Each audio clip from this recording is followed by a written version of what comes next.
Hello friends and welcome to the first installment of this calm reading of the book What Katy Did by Coolidge. If you enjoy these readings, I would encourage you to subscribe and click that like button so you will be notified when a new sleep story is ready for you. It is time to unwind. Find a place where you can relax. Once you're comfortable, take a deep breath. Nothing matters now. Your day is complete. And so, let us begin these chapters. What Katy Did by Coolidge. 2-5. 6 of us once, my darlings, played together, beneath green boughs which faded long ago, made merry in the golden summer weather, pelted each other with new fallen snow. Did the sun always shine? I can't remember a single cloud that dimmed the happy blue, a single lightning, bolt or peal of thunder, to daunt our bright, unfearing lives. Can you? We quarreled often, but made peace as quickly, shed many tears, but laughed the while they fell, had our small woes, our childish bumps and bruises, but mother always kissed and made them well. Is it long since? It seems a moment only. Yet here we are in bonnets and tailcoats, grave men of business, members of committees. Our playtime ended, even baby votes, and star-eyed children, in whose innocent faces kindles the gladness which was once our own, crowd round our knees, with sweet and coaxing voices, asking for stories of that old-time home. Were you once little too? They say, astonished. Did you too play? How funny! Tell us how. Almost we start, forgetful for a moment. Almost we answer, we are little now. Dear friend and lover, whom today we christen, forgive such brief bewilderment.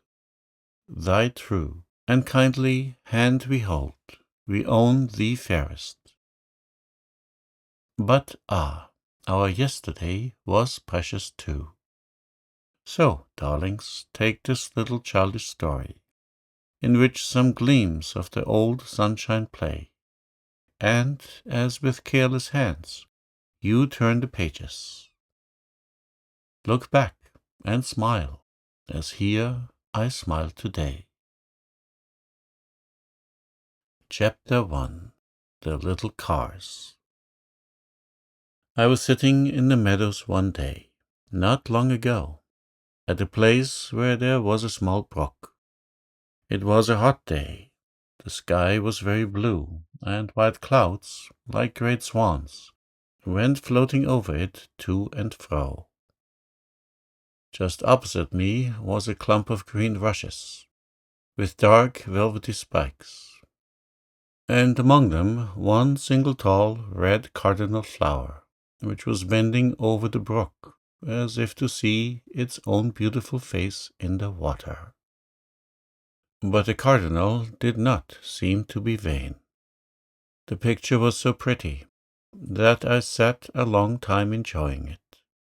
Suddenly, close to me, two small voices began to talk, or to sing, for I couldn't tell exactly which it was. One voice was shrill, the other, which was a little deeper, sounded very positive and cross.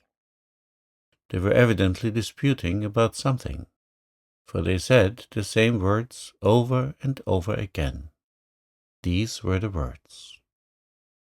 Katy did. Katy didn't. She did. She didn't. She did. She didn't. Did. Didn't.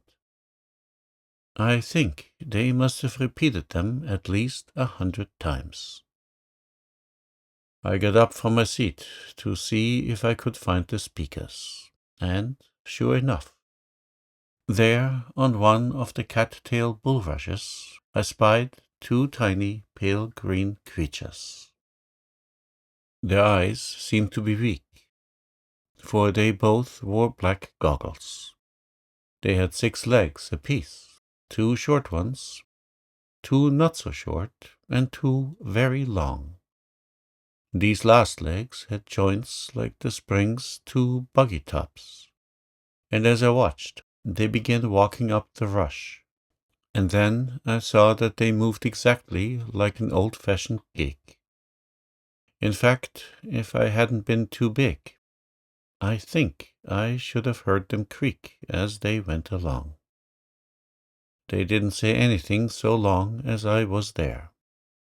But the moment my back was turned, they began to quarrel again. And in the same old words. Katy did. Katy didn't. She did. She didn't. As I walked home, I fell to thinking about another Katy. A Katy I once knew, who planned to do a great many wonderful things, and in the end did none of them, but something quite different. Something she didn't like at all at first, but which, on the whole, was a great deal better than any of the doings she had dreamed about. And as I thought, this little story grew in my head, and I resolved to write it down for you. I have done it, and in memory of my 2 little friends on the bulrush, I give it their names. Here it is, the story of what Katy did. Katy's name was Katy Carr. She lived in the town of Burnett, which wasn't a very big town, but was growing as fast as it knew how. The house she lived in stood on the edge of the town. It was a large square house, white with green blinds, and had a porch in front, over which roses and clematis made a thick bower. 4 tall locust trees shaded the gravel path which led to the front gate. On one side of the house was an orchard. On the other side were wood piles and barns, and an ice house. Behind was a kitchen garden sloping to the south, and behind that a pasture with a brook in it. And butternut trees, and 4 cows. 2 red ones, a yellow one with sharp horns tipped with tin, and a dear little white one named Daisy. There were 6 of the Carr children, 4 girls and 2 boys. Katy, the oldest, was 12 years old. Little Phil, the youngest, was 4, and the rest fitted in between.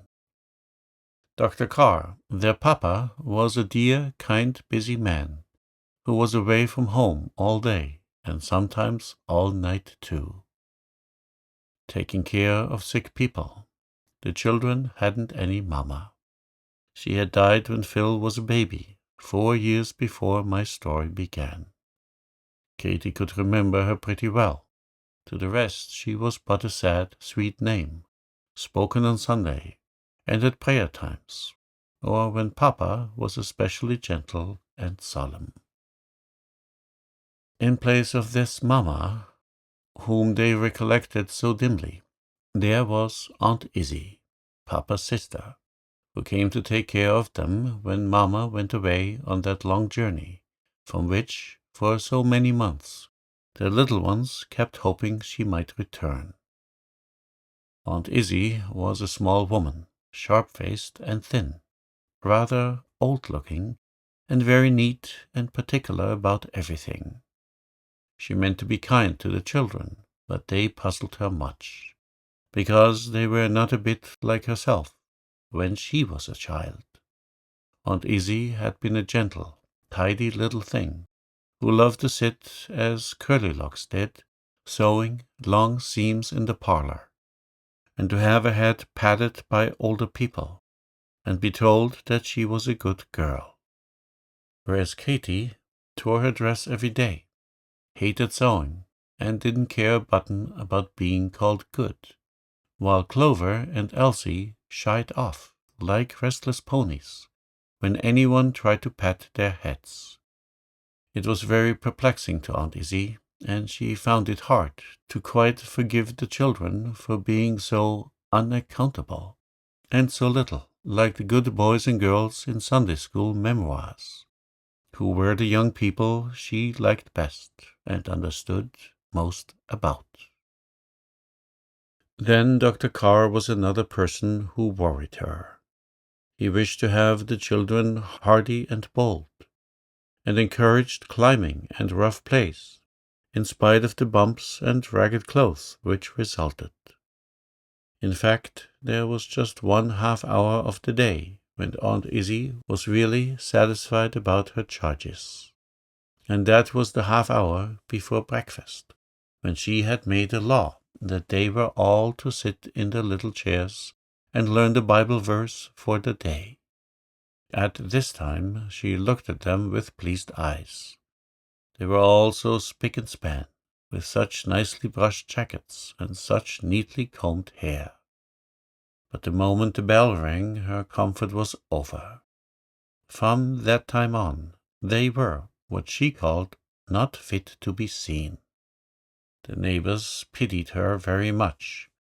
They used to count their 60 stiff white pantalette legs hung out to dry every Monday morning, and say to each other what a sight of washing those children made, and what a chore it must be for poor Miss Carr to keep them so nice.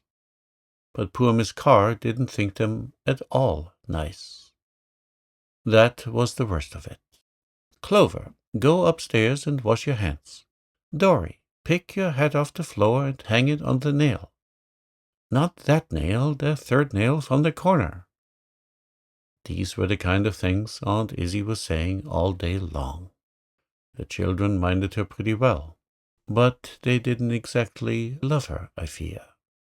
They called her Aunt Izzie, always, never Auntie. Boys and girls will know what that meant. I want to show you the little cars, and I don't know that I could ever have a better chance than one day when 5 out of the 6 were perched on top of the ice house, like chickens on a roost. This ice house was one of their favorite places.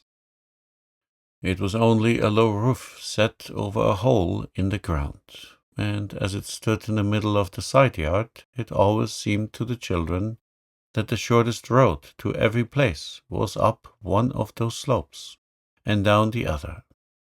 They also liked to mount to the ridgepole, and then, still keeping the sitting position, to let go and scrape slowly down over the warm shingles to the ground.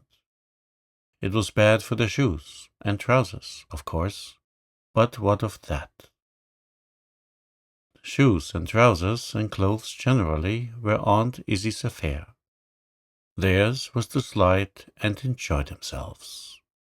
Clover, next in age to Katy, sat in the middle. She was a fair, sweet dumpling of a girl, with thick pigtails of light brown hair, and short-sighted blue eyes, which seemed to hold tears just ready to fall from under the blue.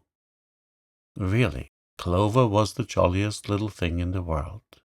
But these eyes and her soft, cooing voice always made people feel like petting her and taking her part. Once, when she was very small, she ran away with Katy's doll, and when Katy pursued and tried to take it from her, Clover held fast and wouldn't let go. Dr. Carr, who wasn't attending particularly, heard nothing but the pathetic tone of Clover's voice, and, as she said, me want Dolly," and without stopping to inquire, he called out sharply, "For shame, Katy! Give your sister her doll at once." which Katy, much surprised, did, while Clover purred in triumph, like a satisfied kitten. Clover was sunny and sweet-tempered, a little indolent, and very modest about herself, though, in fact, she was particularly clever in all sorts of games, and extremely droll and funny in a quiet way. Everybody loved her, and she loved everybody, especially Katy, whom she looked up to as one of the wisest people in the world. Pretty little Phil sat next on the roof to Clover, and she held him tight with her arm. Then came Elsie, a thin, brown child of 8, with beautiful dark eyes and crisp, short curls, covering the whole of her small head. Poor little Elsie was the odd one among the Carrs.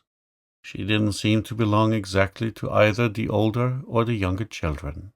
The great desire and ambition of her heart was to be allowed to go about with Katy and Clover and Cecy Hall, and to know their secrets, and be permitted to put notes into the little post offices they were forever establishing in all sorts of hidden places. But they didn't want Elsie, and used to tell her to run away and play with the children, which hurt her feelings very much. When she wouldn't run away, I'm sorry to say they ran away from her, which, as their legs were longest, it was easy to do. Poor Elsie, left behind, would cry bitter tears, and, as she was too proud to play much with Dory and John, her principal comfort was tracking the older ones about, and discovering their mysteries, especially the post offices, which were her greatest grievance. Her eyes were bright and quick as a bird's.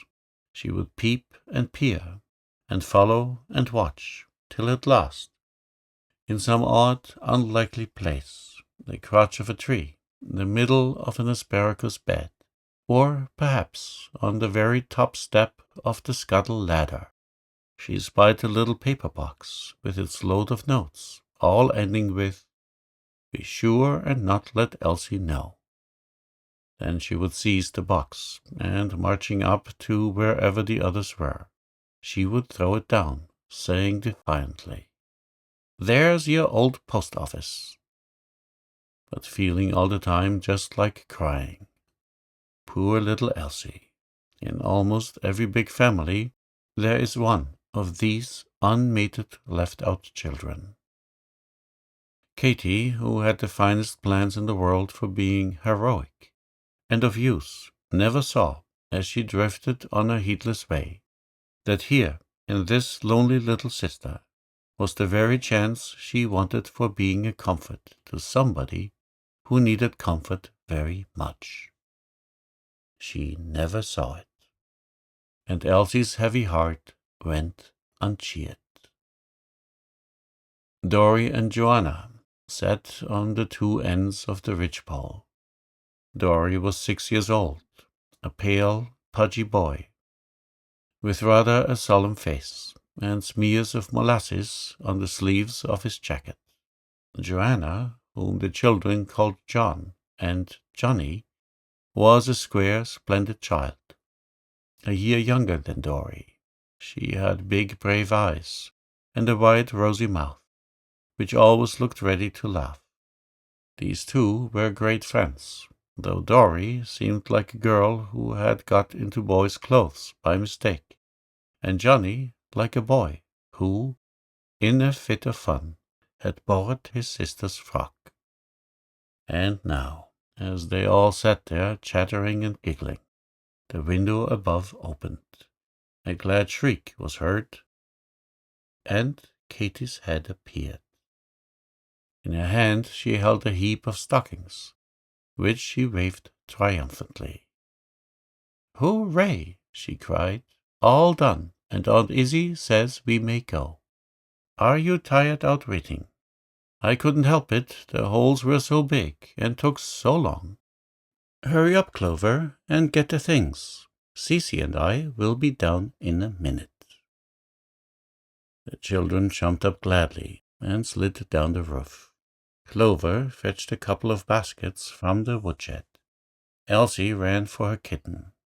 Dory and John loaded themselves with 2 great faggots of green boughs. Just as they were ready, the side door banged, and Katy and Cecy Hall came into the yard. I must tell you about Cecy. She was a great friend of the children's, and lived in the house next door. The yards of the houses were only separated by a green hedge, with no gate, so that Cecy spent 2/3 of her time at Dr. Carr's, and was exactly like one of the family. She was a neat, dapper, pink and white girl, modest and prim in manner, with light shiny hair, which always kept smooth, and slim hands, which never looked dirty. How different from my poor Katy! Katy's hair was forever in a snarl. Her gowns were always catching on nails and tearing themselves, and in spite of her age and size, she was as heedless and innocent as a child of 6. Katy was the longest girl that was ever seen. What she did to make herself grow so, nobody could tell. But there she was, up above Papa's ear, and half a head taller than poor Aunt Izzy. Whenever she stopped to think about her height, she became very awkward, and felt as if she were all legs and elbows, and angles and joints. Happily, her head was so full of other things, of plans and schemes, and fancies of all sorts, that she didn't often take time to remember how tall she was. She was a dear, loving child for all her careless habits, and made bushels of good resolutions every week of her life. Only, unluckily, she never kept any of them. She had fits of responsibility about the other children, and longed to set them a good example, but when the chance came, she generally forgot to do so. Katy's days flew like the wind. For when she wasn't studying lessons, or sewing and darning with Aunt Izzy, which she hated extremely, there were always so many delightful schemes rioting in her brains, that all she wished for was 10 pairs of hands to carry them out. These same active brains got her into perpetual scrapes.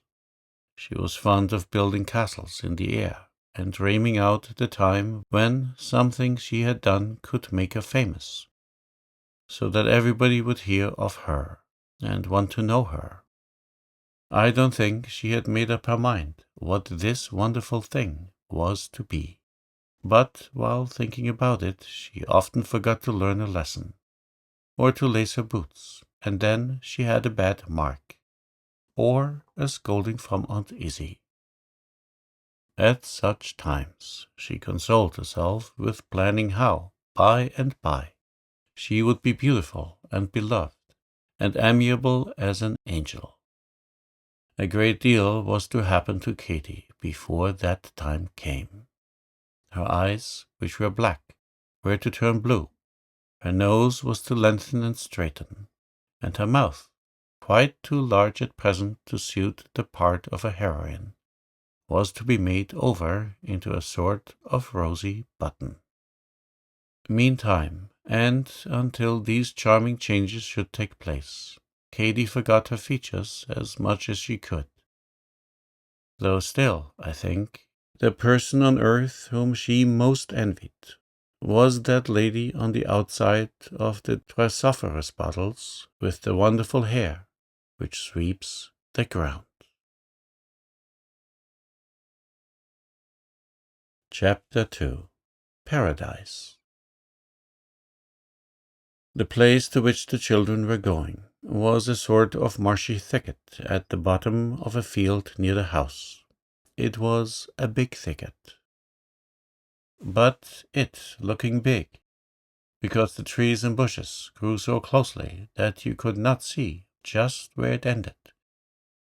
In winter the ground was damp and boggy, so that nobody went there except cows, who don't mind getting their feet wet. But in summer the water dried away, and then it was all fresh and green, and full of delightful things, wild roses, and sassafras, and birds' nests. Narrow, winding paths ran here and there, made by the cattle as they wandered to and fro. This place the children called Paradise, and to them it seemed as wide and endless and full of adventure as any forest or fairy land. The way to Paradise was through some wooden bars. Katy and Cece climbed these with a hop, skip, and jump, while the smaller ones scrambled underneath.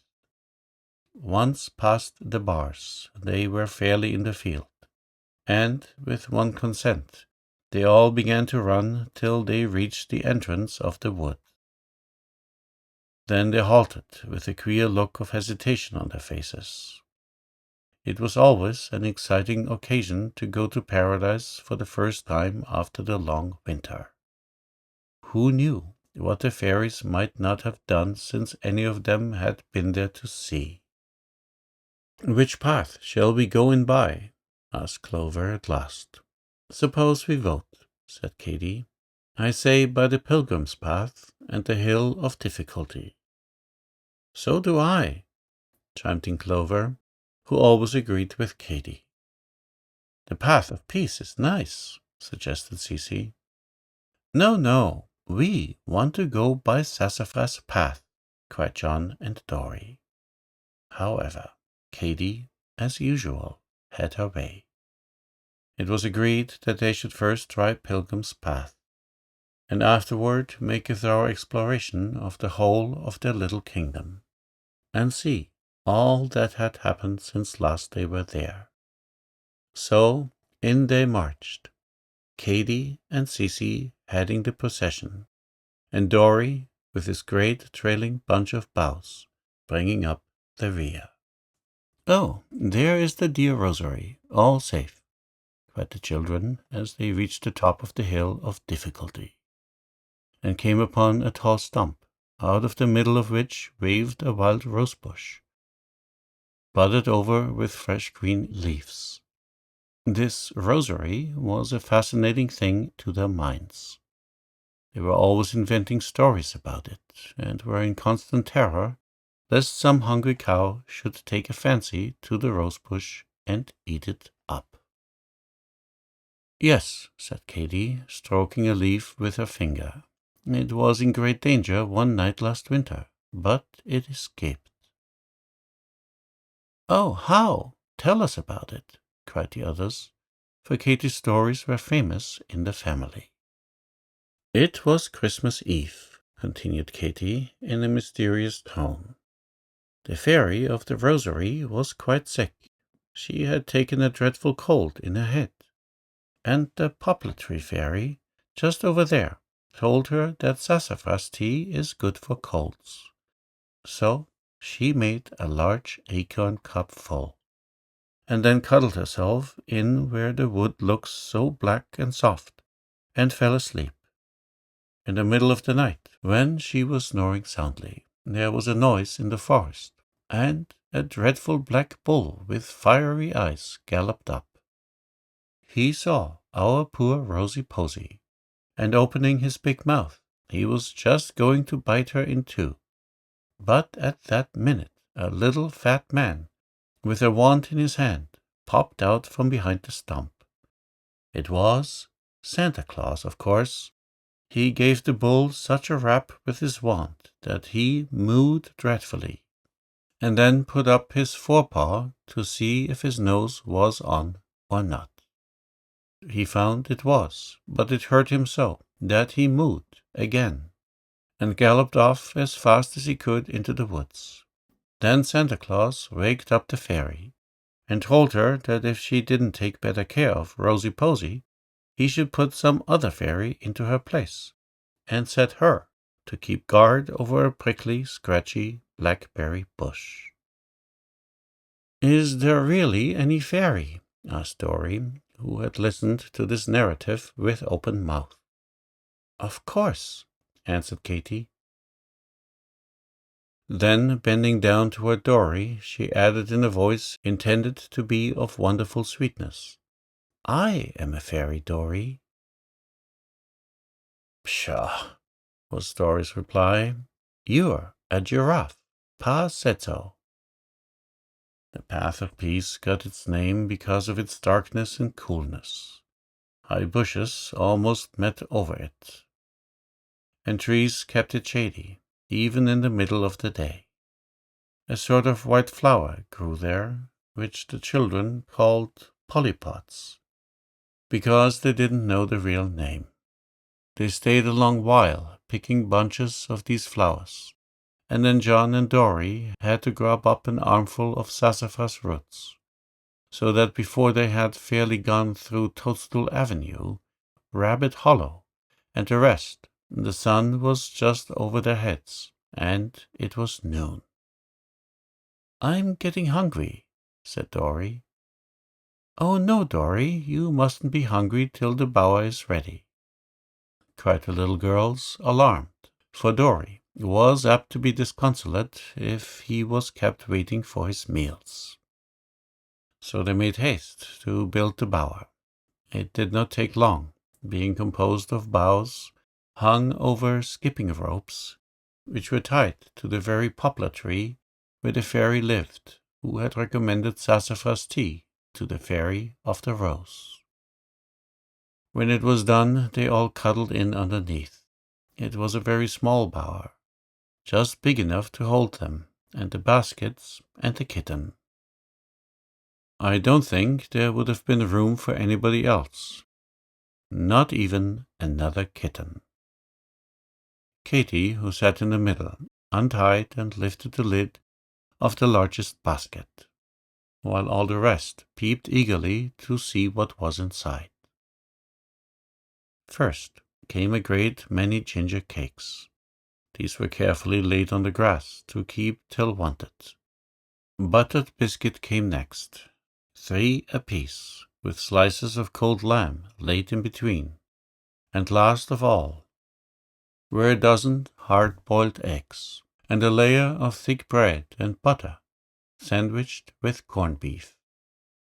Aunt Izzy had put up lunches for Paradise before, you see, and knew pretty well what to expect in the way of appetite. Oh, how good everything tasted in that bower, with the fresh wind rustling the poplar leaves, sunshine and sweet wood smells about them, and birds singing overhead. No grown-up dinner party ever had half so much fun. Each mouthful was a pleasure, and when the last crumb had vanished, Katy produced the second basket, and there, oh, delightful surprise, were 7 little pies, molasses pies, baked in saucers, each with a brown top and crisp candified edge, which tasted like toffee and lemon peel, and all sorts of good things mixed up together. There was a general shout. Even the mute Sissy was pleased, and Dory and John kicked their heels on the ground in a tumult of joy. 7 pairs of hands were held out at once toward the basket. 7 sets of teeth went to work without a moment's delay. In an incredibly short time, every vestige of the pie had disappeared, and a blissful stickiness pervaded the party. "What shall we do now?" asked Clover, while little Phil tipped the baskets upside down, as if to make sure there was nothing left that could possibly be eaten. "I don't know," replied Katy dreamily. She had left her seat, and was half sitting, half lying on the low, crooked bough of a butternut tree, which hung almost over the children's heads. "Let's play we're grown-up," said Sissy, "and tell what we mean to do." "Well," said Clover, "you begin. What do you mean to do?" "I mean to have a black silk dress and pink roses in my bonnet, and a white muslin long shawl." And I mean to look exactly like Minerva Clark. I shall be very good, too, as good as Mrs. Bedell, only a great deal prettier. All the young gentlemen will want me to go and ride, but I shan't notice them at all, because, you know, I shall always be teaching in Sunday school and visiting the poor. And some day, when I am bending over an old woman and feeding her with currant jelly, a poet will come along and see me, and he'll go home and write a poem about me, concluded Cece triumphantly. Pooh, said Clover, I don't think that would be nice at all. I'm going to be a beautiful lady, the most beautiful lady in the world, and I'm going to live in a yellow castle, with yellow pillars to the portico, and a square thing on top, like Mr. Sawyer's. My children are going to have a playhouse up there. There's going to be a spyglass in the window to look out of. I shall wear gold dresses and silver dresses every day, and diamond rings, and have white satin aprons to tie on when I'm dusting, or doing anything dirty. In the middle of my backyard there will be a pondful of Lubin's extracts, and whenever I want any, I shall go just out and dip a bottle in. And I shan't teach in Sunday school like Cece, because I don't want to, but every Sunday I'll go and stand by the gate, and when the scholars go by on their way home, I'll put Lubin's extracts on their handkerchiefs. I mean to have just the same, cried Elsie, whose imagination was fired by this gorgeous vision. Only my pond will be the biggest. I shall be a great deal beautifuller, too, she added. You can't, said Katy from overhead. Clover is going to be the most beautiful lady in the world. But I'll be more beautiful than the most beautiful, persisted poor little Elsie. And I'll be big, too, and know everybody's secrets. And everybody'll be kind then, and never run away and hide. And there won't be any post offices or anything disagreeable. What'll you be, Johnny? asked Clover, anxious to change the subject, for Elsie's voice was growing plaintive. But Johnny had no clear ideas as to her future. She laughed a great deal and squeezed Dory's arm very tight, but that was all. Dory was more explicit. I mean to have turkey every day, he declared, and batter puddings, not boiled ones, you know, but little baked ones with brown shiny tops, and a great deal of pudding sauce to eat on them. And I shall be so big then that nobody will say, 3 helps is quite enough for a little boy. Oh, Dory, you pig, cried Katy, while the others screamed with laughter. Dory was much affronted. I shall just go and tell Aunt Izzy what you called me, he said, getting up in a great pet. But Clover, who was a born peacemaker, caught hold of his arm, and her coaxings and entreaties consoled him so much that he finally said he would stay, especially as the others were quite grave now and promised that they wouldn't laugh any more. And now, Katy, it's your turn, said Cece. Tell us what you're going to be when you grow up. I'm not sure what I'll be, replied Katy from overhead. Beautiful, of course, and good if I can. Only not so good as you, Cece, because it would be nice to go and ride with the young gentlemen sometimes. And I'd like to have a large house and a splendiferous garden. And then you could all come and live with me. And we could play in the garden. And Dory should have turkey 5 times a day if he liked. And we'd have a machine to darn the stockings, and another machine to put the bureau drawers in order. And we'd never sew or knit garters, or do anything we didn't want to. That's what I'd like to be. But now I'll tell you what I mean to do. Isn't it the same thing? Asked Cece. Oh, no, replied Katy. Quite different, for you see, I mean to do something grand. I don't know what yet, but when I'm grown up, I shall find out. Poor Katy always said, when I'm grown up, forgetting how very much she had grown already.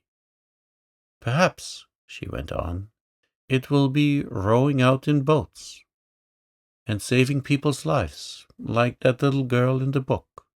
Or perhaps I shall go and nurse in the hospital, like Miss Nightingale. Or else I'll head a crusade and ride on a white horse, with armor and a helmet on my head, and carry a sacred flag.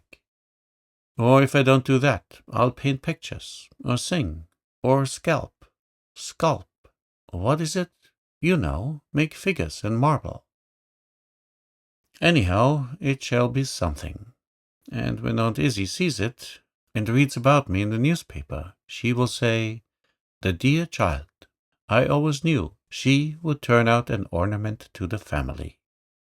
People very often say afterward that they always knew, concluded Katy sagaciously. Oh, Katy, how beautiful it will be, said Clover, clasping her hands.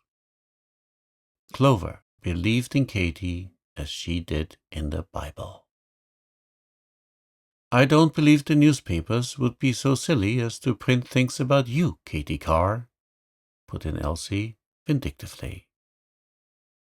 Yes, they will, said Clover, and gave Elsie a push. By and by, John and Dorry trotted away on mysterious errands of their own. Wasn't Dorry funny with his turkey? Remarked Cece, and they all laughed again. If you won't tell, said Katy, I'll let you see Dorry's journal. He kept it once for almost 2 weeks, and then gave it up. I found the book this morning in the nursery closet. All of them promised, and Katy produced it from her pocket. It began thus. March 12th. Have resolved to keep a journal. March 13th. Had roast beef for dinner, and cabbage, and potato and apple sauce, and rice pudding. I don't like rice pudding when it is like ours. Charlie Slack's kind is real good. Mush and syrup for tea. March 19. Forget what did. John and me saved our pie to take to school. March 21. Forget what did. Griddle cakes for breakfast. Debbie didn't fry enough.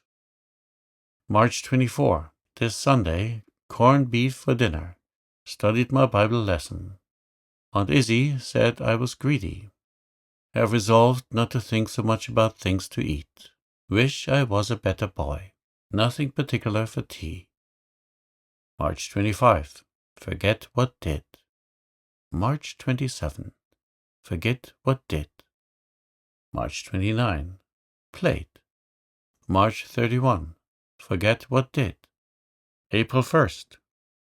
Have decided not to keep a journal any more.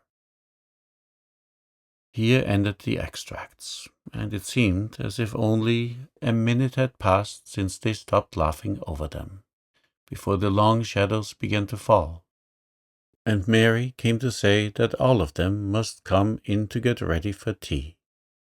It was dreadful to have to pick up the empty baskets and go home, feeling that the long, delightful Saturday was over, and that there wouldn't be another for a week. But it was comforting to remember that paradise was always there, and that at any moment, when Kate and Aunt Izzy were willing, they had only to climb a pair of bars, very easy ones, and without any fear of an angel with flaming sword to stop the way, enter in and take possession of their Eden. Chapter 3. The Day of Scrapes. Mrs. Knight's school, to which Katy and Clover and Cece went, stood quite at the other end of the town from Dr. Carr's. It was a low, one-story building and had a yard behind it, in which the girls played at recess. Unfortunately, next door to it was Miss Miller's school, equally large and popular, and with a yard behind it also. Only a high board fence separated the two playgrounds. Mrs. Knight was a stout, gentle woman, who moved slowly, and had a face which made you think of an amiable and well-disposed cow. Miss Miller, on the contrary, had black eyes, with black corkscrew curls, waving about them, and was generally brisk and snappy. A constant feud raged between the two schools as to the respective merits of the teachers and the instruction.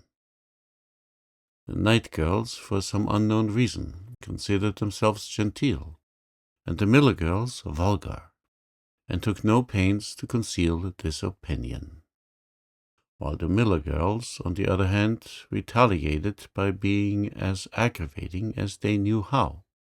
They spent their recesses and intermissions mostly in making faces through the knotholes in the fence, and over the top of it when they could get there, which wasn't an easy thing to do, as the fence was pretty high. The Knight girls could make faces too, for all their gentility. Their yard had one great advantage over the other. It possessed a woodshed, with a climbable roof, which commanded Miss Miller's premises. And upon this the girls used to sit in rows, turning up their noses at the next yard, and irritating the foe by cheering remarks. Knights and Millerites, the two schools called each other, and the feud raged so high that sometimes it was hardly safe for a knight to meet a Millerite in the street. All of which, as may be imagined, was exceedingly improving both to the manners and morals of the young ladies concerned. One morning, not long after the day in paradise, Katy was late. She could not find her things. Her algebra, as she expressed it, had gone and lost itself. Her slate was missing, and the string was off her sunbonnet. She ran about, searching for these articles and banging doors, till Aunt Izzie was out of patience. "As for your algebra," she said, "if it is that very dirty book with only one cover, and scribbled all over the leaves, you will find it under the kitchen table. Philly was playing before breakfast that it was a pig. No wonder, I'm sure, for it looks good for nothing else. How you do manage to spoil your school books in this manner, Katy, I cannot imagine. It is less than a month since your father got you a new algebra, and look at it now. Not fit to be carried about. I do wish you would realize what books cost." "About your slate," she went on, "I know nothing, but here is the bonnet string," taking it out of her pocket. "Oh, thank you," said Katy, hastily sticking it on with a pin. "Katy Carr," almost screamed Miss Izzie, "what are you about? Pinning on your bonnet string? Mercy on me, what shiftless thing will you do next? Now stand still and don't fidget. You shan't stir till I have sewed it on properly." It wasn't easy to stand still and not fidget, with Aunt Izzie fussing away and lecturing, and now and then, in a moment of forgetfulness, sticking a needle into one's chin. Katy bore it as well as she could, only shifting perpetually from one foot to the other, and now and then uttering a little snort, like an impatient horse. The minute she was released, she flew into the kitchen, seized the algebra, and rushed like a whirlwind to the gate, where good little Clover stood patiently waiting, though all ready herself, and terribly afraid she should be late. "We shall have to run," gasped Katy, quite out of breath. "Aunt Izzy kept me. She has been so horrid." They did run as fast as they could, but time ran faster, and before they were halfway to school, the town clock struck 9, and all hope was over.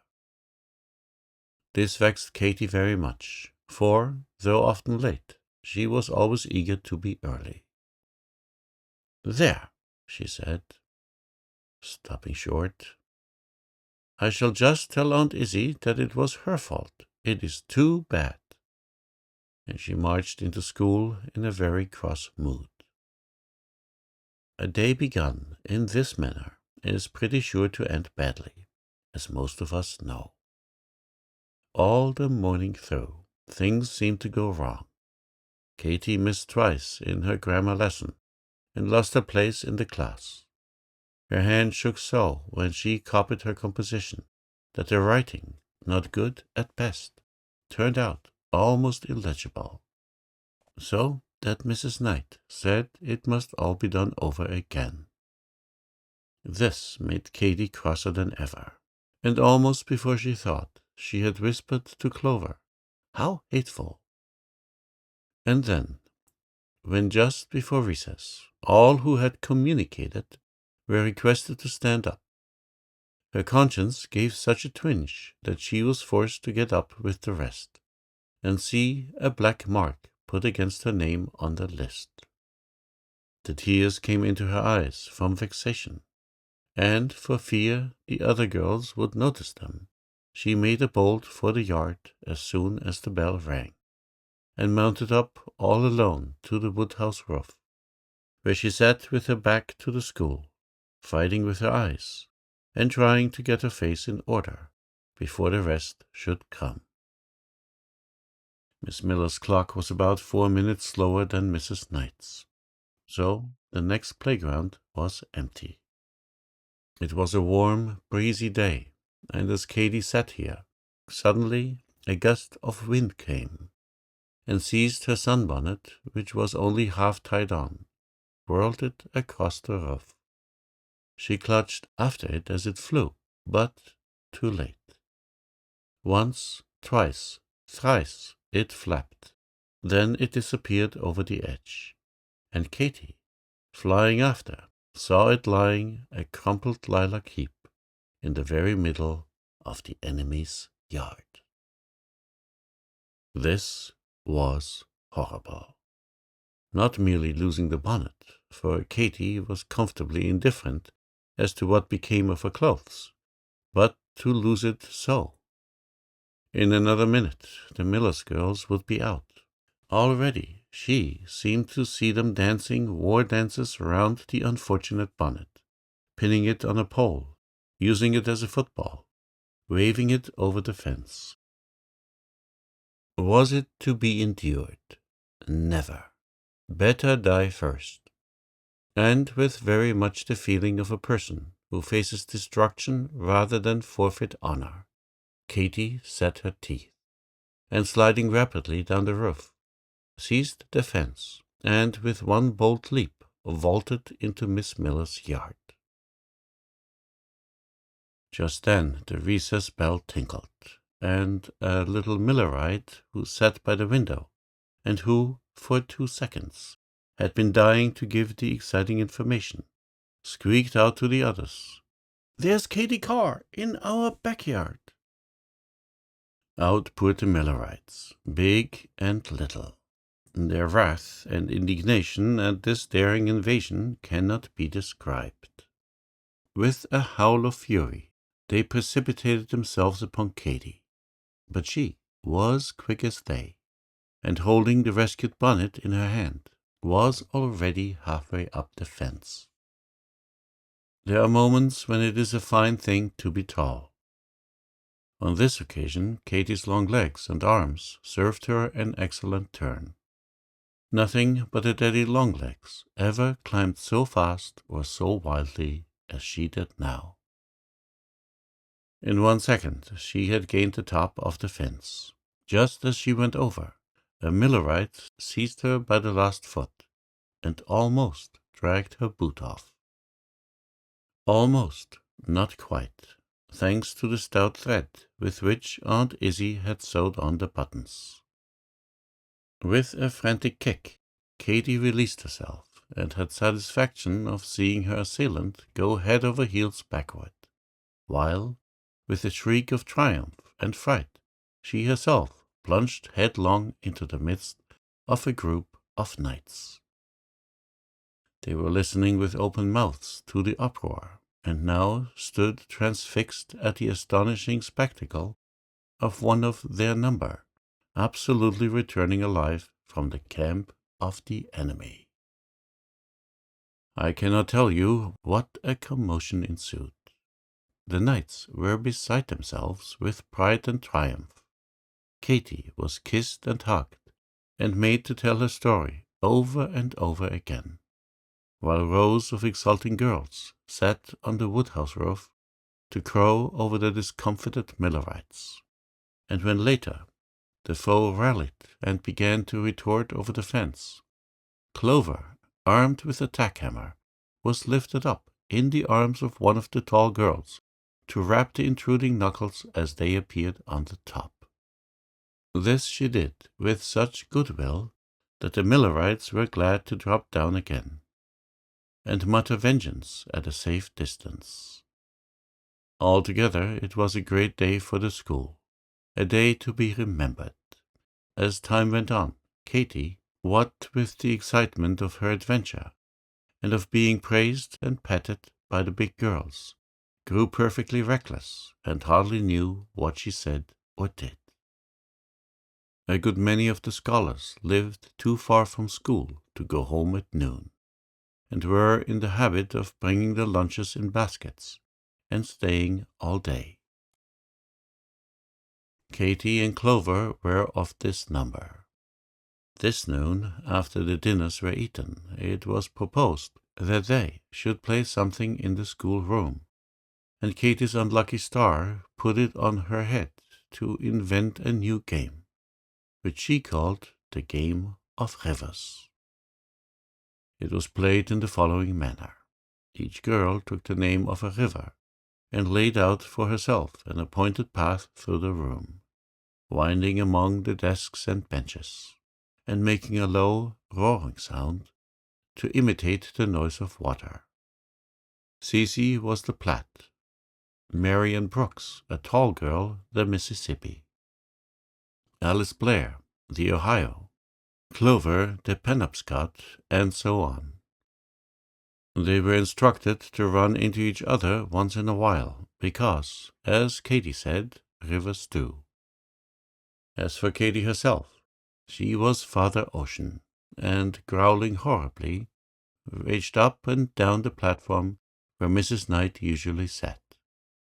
Every now and then, when the others were at the far end of the room, she would suddenly cry out, "Now for a meeting of the waters," whereupon all the rivers, bouncing, bounding, scrambling, screaming, would turn and run toward Father Ocean, while he roared louder than all of them put together, and made short rushes up and down to represent the movement of waves on the beach.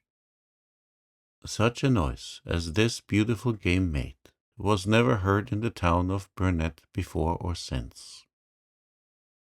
It was like the bellowing of the bulls of Bashan, the squeaking of pigs, the cackle of turkey-cocks, and the laugh of the wild hyenas all at once.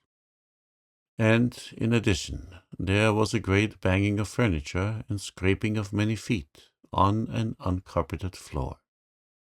People going by stopped and stared, children cried, and an old lady asked why someone didn't run for a policeman, while the Miller girls listened to the proceedings with malicious pleasure, and told everybody that it was the noise that Mrs. Knight's scholars usually made at recess. Mrs. Knight, coming back from dinner, was much amazed to see a crowd of people collected in front of her school.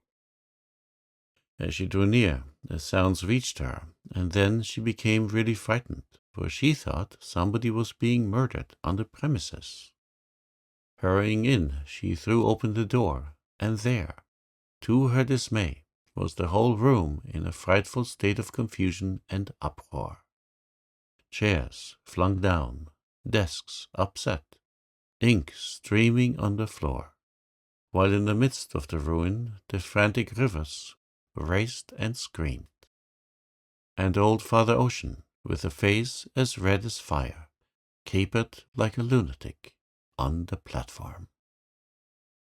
"What does this mean?" gasped poor Mrs. Knight, almost unable to speak for horror. At the sound of her voice, the river stood still. Father Ocean brought his prances to an abrupt close, and sunk down from the platform. All of a sudden, each girl seemed to realize what a condition the room was in, and what a horrible thing she had done. The timid ones cowered behind their desks. The bold ones tried to look unconscious, and, to make matters worse, the scholars who had gone home to dinner began to return, staring at the scene of disaster and asking, in whispers, what had been going on. Mrs. Knight rang the bell. When the school had come to order, she had the desks and chairs picked up, while she herself brought wet cloths to sop the ink from the floor. This was done in profound silence, and the expression of Mrs. Knight's face was so direful and solemn that a fresh damp fell upon the spirits of the guilty rivers, and Father Ocean wished himself thousands of miles away. When all was in order again, and the girls had taken their seats, Mrs. Knight made a short speech. She said she never was so shocked in her life before. She had supposed that she could trust them to behave like ladies when her back was turned. The idea that they could act so disgracefully, make such an uproar, and alarm people going by, had never occurred to her, and she was deeply pained. It was setting a bad example to all the neighborhood, by which Mrs. Knight meant the rival school. Miss Miller having just sent over a little girl with her compliments to ask if anyone was hurt, and could she do anything, which was naturally aggravating. Mrs. Knight hoped they were sorry. She thought they must be sorry and ashamed. The exercises could now go on as usual. Of course, some punishment would be inflicted for the offense, but she should have to reflect before deciding what it ought to be. Meantime, she wanted them all to think it over seriously, and if anyone felt that she was more to blame than the others, now was the moment to rise and confess it. Katy's heart gave a great thump, but she rose bravely. "I made up the game, and I was Father Ocean," she said to the astonished Mrs. Knight, who glared at her for a minute, and then replied solemnly, "Very well, Katy, sit down," which Katy did, feeling more ashamed than ever, but somehow relieved in her mind. There is a saving grace in truth, which helps truth-tellers through the worst of their troubles, and Katy found this out now. The afternoon was long and hard. Mrs. Knight did not smile once. The lessons dragged, and Katy, after the heat and excitement of the forenoon, began to feel miserable. She had received more than one hard blow during the meetings of the waters, and had bruised herself almost without knowing it, against the desks and chairs. All these places now began to ache. Her head throbbed so that she could hardly see, and a lump of something heavy seemed to be lying on her heart. When school was over, Mrs. Knight rose and said, "The young ladies who took part in the game this afternoon are requested to remain." All the others went away and shut the door behind them. It was a horrible moment. The girls never forgot it, or the hopeless sound of the door as the last departing scholar clapped it after her as she left. I can't begin to tell you what it was that Mrs. Knight said to them. It was very affecting, and before long most of the girls began to cry.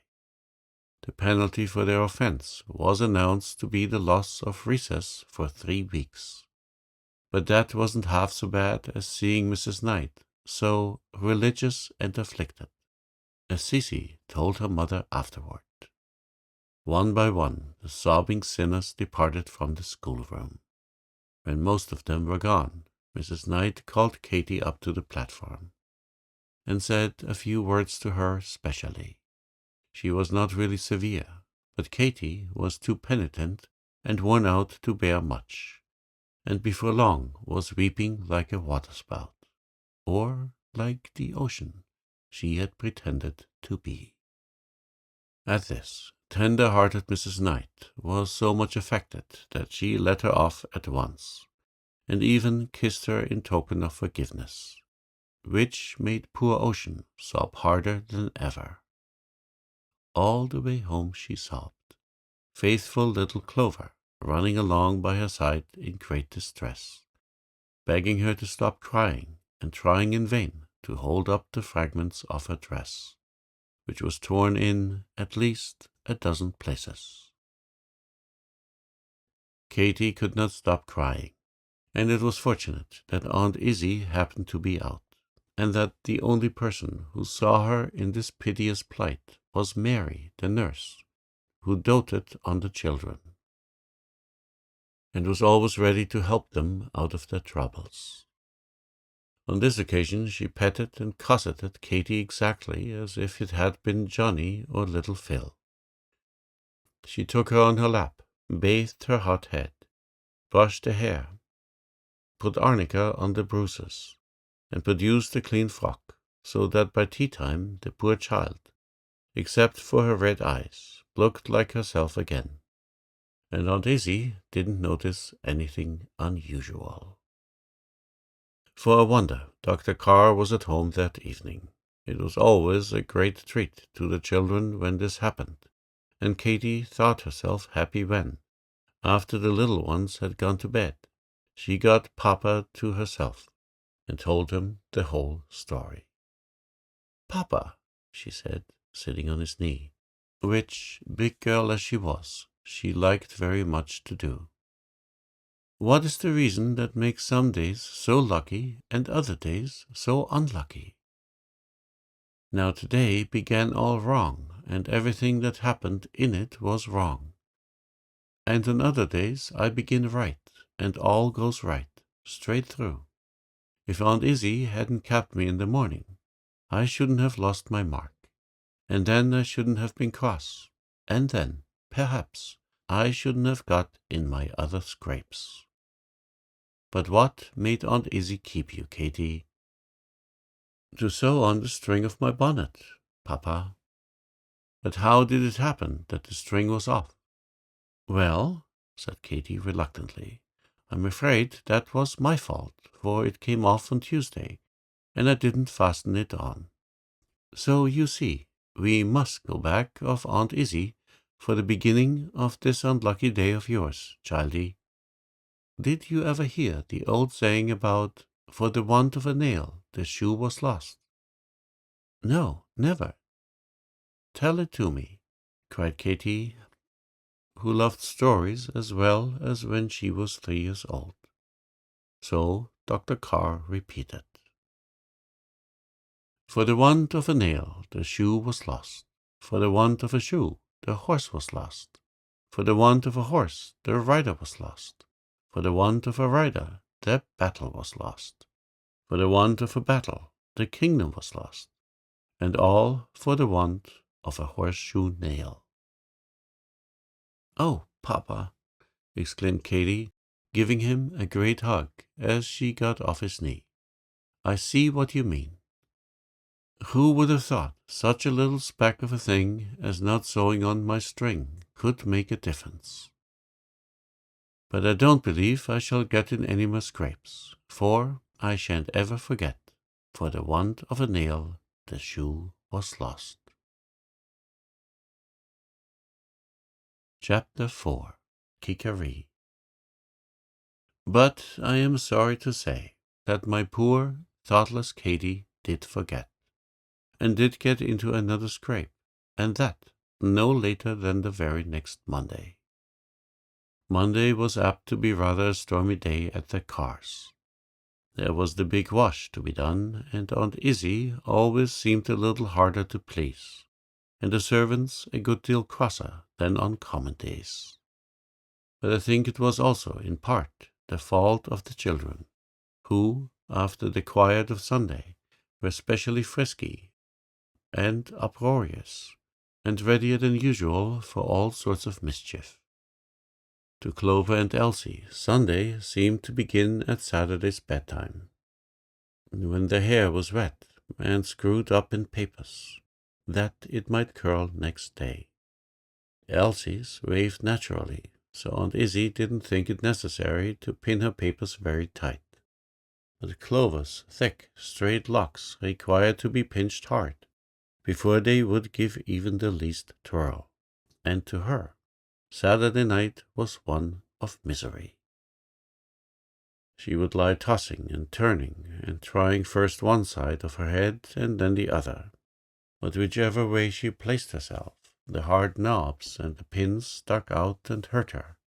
So when at last she fell asleep, it was face down, with a small nose buried in the pillow, which was not comfortable, and gave her bad dreams.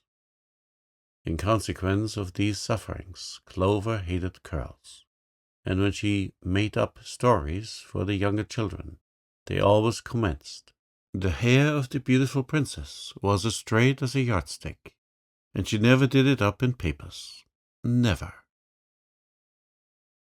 Sunday always began with a Bible story, followed by a breakfast of baked beans, which two things were much tangled up together in Philly's mind.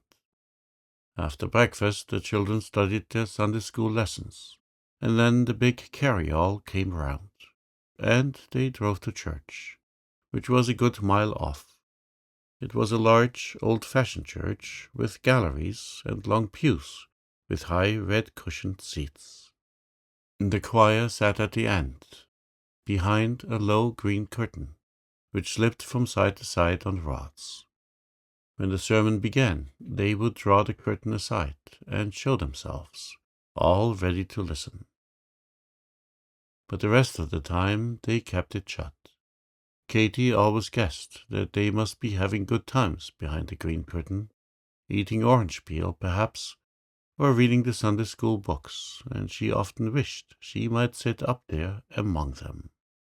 The seat in Dr. Carr's pew was so high that none of the children, except Katy, could touch the floor, even with the point of a toe. This made their feet go to sleep, and when they felt the queer little pinpricks which drowsy feet used to rouse themselves with, they would slide off the seat and sit on the benches to get over it. Once there, and well hidden from view, it was almost impossible not to whisper.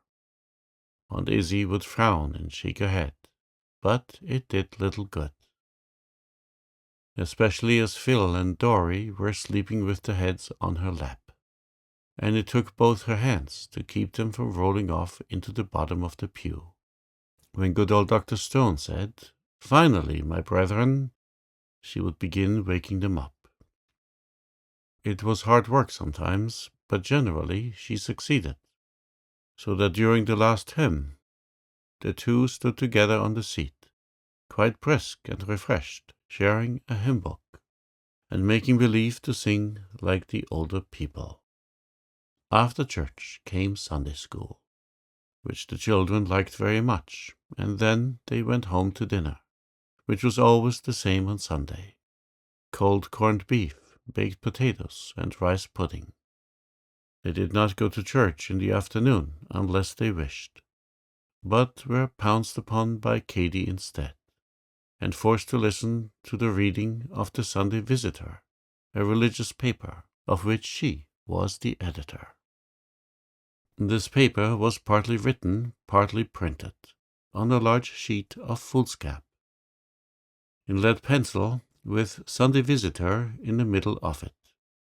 The reading part began with a dull little piece of the kind which grown people call an editorial about neatness, or obedience, or punctuality. The children always fidgeted when listening to this, partly, I think, because it aggravated them to have Katy recommending on paper as very easy the virtues which she herself found it so hard to practice in real life.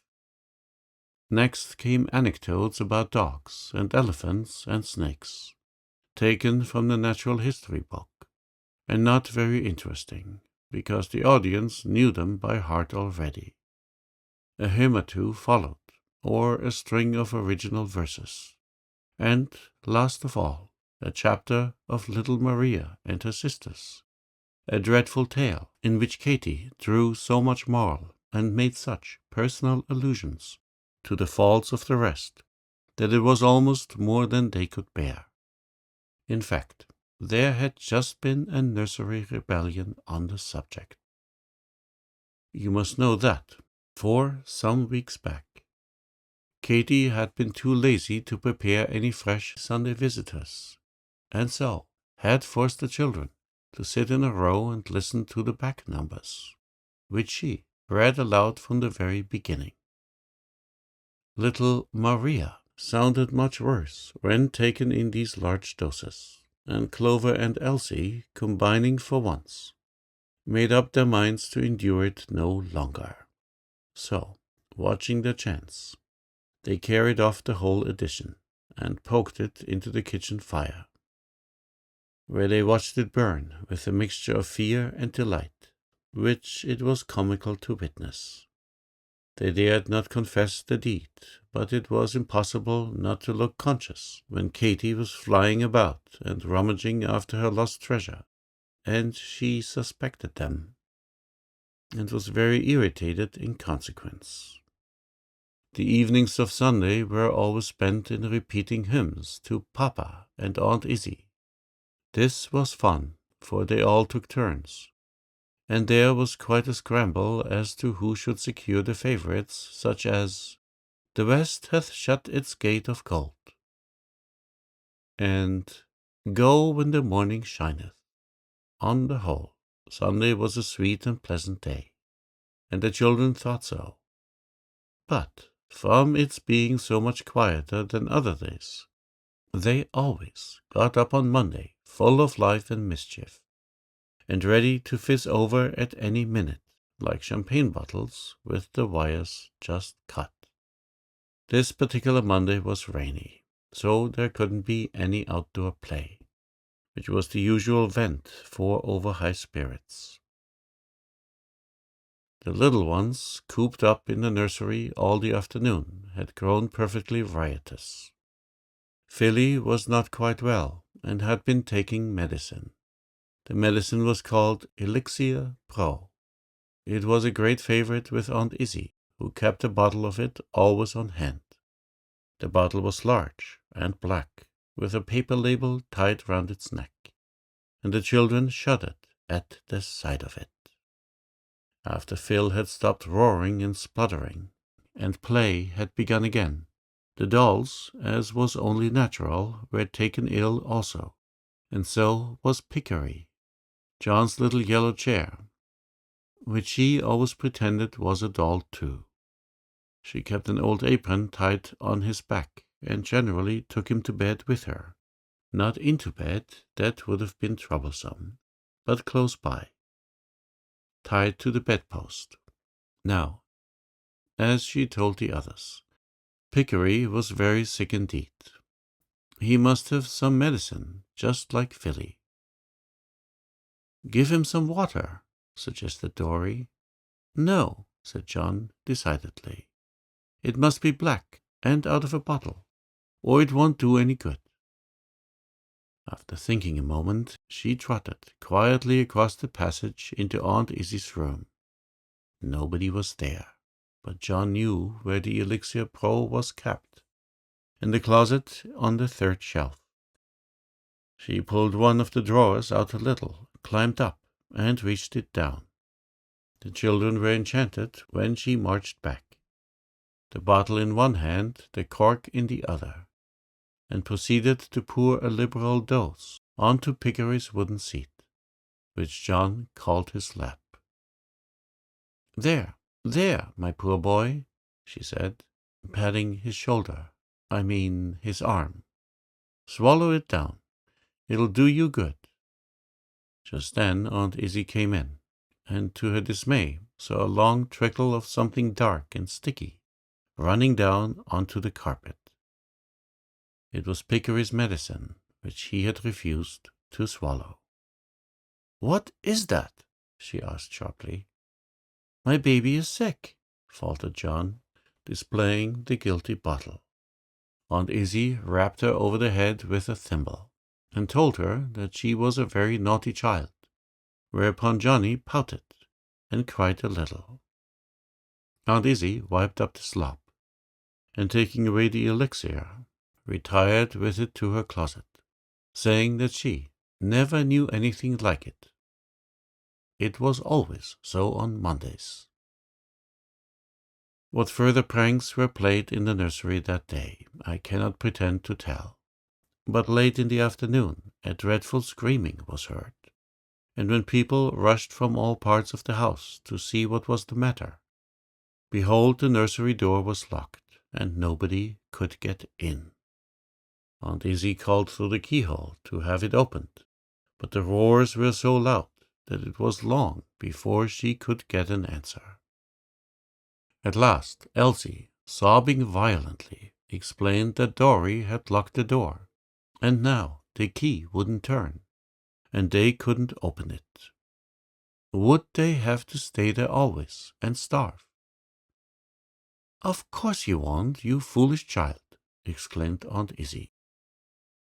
"Dear, dear, what on earth will come next? Stop crying, Elsie, do you hear me? You shall all be got out in a few minutes."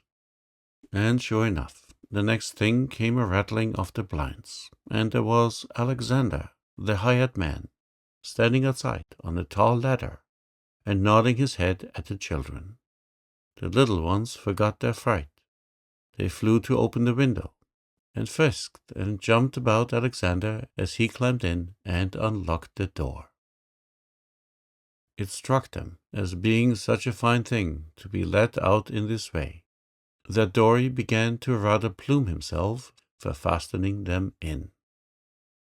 But Aunt Izzie didn't take this view of the case. She scolded them well, and declared they were troublesome children, who couldn't be trusted one moment out of sight, and that she was more than half sorry she had promised to go to the lecture that evening. "How do I know," she concluded, "that before I come home you won't have set the house on fire or killed somebody?" "Oh, no, we won't, no, we won't," whined the children, quite moved by this frightful picture. But, bless you, 10 minutes afterward they had forgotten all about it. All this time Katy had been sitting on the ledge of the bookcase in the library, poring over a book. It was called Tasso's Jerusalem Delivered. The man who wrote it was an Italian, but somebody had done the story over into English. It was rather a queer book for a little girl to take a fancy to, but somehow Katy liked it very much. It told about knights and ladies and giants and battles, and made her feel hot and cold by turns as she read, and as if she must rush at something and shout and strike blows. Katy was naturally fond of reading. Papa encouraged it. He kept a few books locked up, and then turned her loose in the library. She read all sorts of things, travel and sermons and old magazines. Nothing was so dull that she couldn't get through with it. Anything really interesting absorbed her so that she never knew what was going on about her.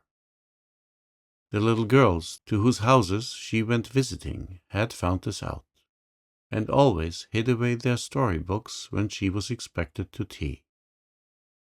If they didn't do this, she was sure to pick one up and plunge in, and then it was no use to call her, or tug at her dress, for she neither saw nor heard anything more, till it was time to go home.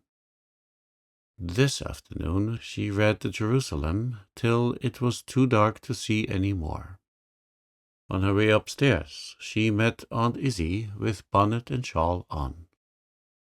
"Where have you been?" she said. "I have been calling you for the last half-hour." "I didn't hear you, ma'am."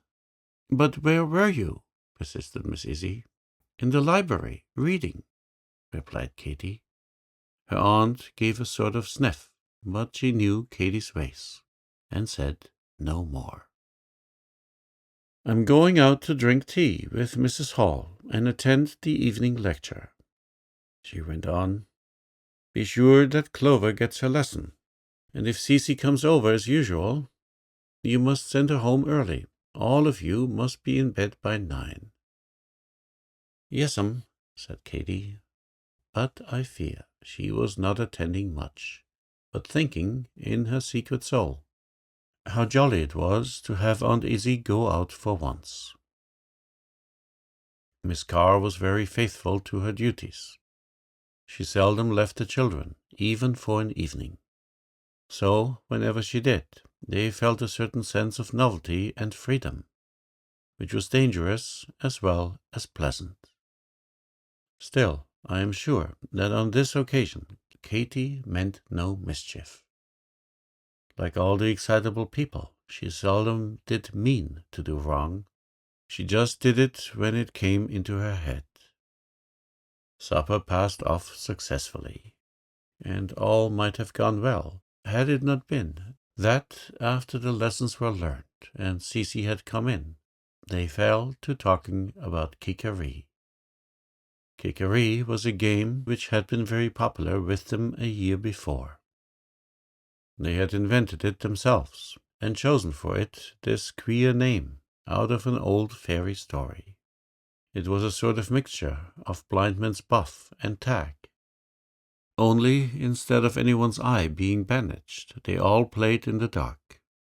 One of the children would stay out in the hall, which was dimly lighted from the stairs, while the others hid themselves in the nursery. When they were all hidden, they would call out KIKERI as a signal for the one in the hall to come in and find them. Of course, coming from the light, he could see nothing, while the others could see only dimly. It was very exciting to stand crouching up in a corner and watch the dark figure stumbling about and feeling to the right and left, while every now and then somebody, just escaping his clutches, would slip past and gain the hall, which was Freedom Castle, with a joyful shout of "KIKERI, KIKERI, KIKERI-ki." Whoever was caught had to take the place of the catcher. For a long time this game was the delight of the Carr children, but so many scratches and black and blue spots came off it, and so many of the nursery things were thrown down and broken, that at last Aunt Izzy issued an order that it should not be played any more. This was almost a year since. But, talking of it now, put it into their heads to want to try it again. "After all, we didn't promise," said Cecy. "No, and Papa never said a word about not playing it," added Katy, to whom Papa was authority, and must always be minded, while Aunt Izzy might now and then be defied. So they all went upstairs. Dorry and John, though half undressed, were allowed to join the game. Philly was fast asleep in another room. It was certainly splendid fun. Once Clover climbed up on the mantelpiece and sat there, and when Katy, who was finder, groped about a little more wildly than usual, she caught hold of Clover's foot and couldn't imagine where it came from. Dory got a hard knock and cried, and at another time Katy's dress caught on the bureau handle and was frightfully torn. But these were too much affairs of every day to interfere in the least with the pleasure of KIKERI. The fun and frolic seemed to grow greater the longer they played. In the excitement, time went on much faster than any of them dreamed. Suddenly, in the midst of the noise, came a sound, a sharp, distinct slam of a carry-all door at the side entrance. Aunt Izzy had returned from her lecture. The dismay and confusion of that moment, Cece slipped downstairs like an eel and fled on the wings of fear along the path which led to her home. Mrs. Hall, as she bade Aunt Izzy good night and shut Dr. Carr's front door behind her with a bang, might have been struck with the singular fact that a distant bang came from her own front door like a sort of echo. But she was not a suspicious woman, and when she went upstairs, there were Cece's clothes neatly folded on her chair, and Cece herself in bed, fast asleep, only with a little more color than usual in her cheeks. Meantime, Aunt Izzy was on her way upstairs, and such a panic as prevailed in the nursery. Katy felt it, and basely scuttled off to her own room, where she went to bed with all possible speed. But the others found it much harder to go to bed. There were so many of them, all getting into each other's way, and with no lamp to see by. Dory and John popped under the clothes half undressed. Elsie disappeared, and Clover too late for either. And hearing Aunt Izzy's step in the hall, did this horrible thing. Fell on her knees, with her face buried in a chair, and began to say her prayers very hard indeed. Aunt Izzy, coming in with a candle in her hand, stood in the doorway, astonished at the spectacle. She sat down and waited for Clover to get through, while Clover, on her part, didn't dare to get through, but went on repeating, "Now I lay me," over and over again, in a sort of despair. At last Aunt Izzy said very grimly, "That will do, Clover. You can get up." And Clover rose, feeling like a culprit, which she was, for it was much naughtier to pretend to be praying than to disobey Aunt Izzy and be out of bed after 10 o'clock, though I think Clover hardly understood this then.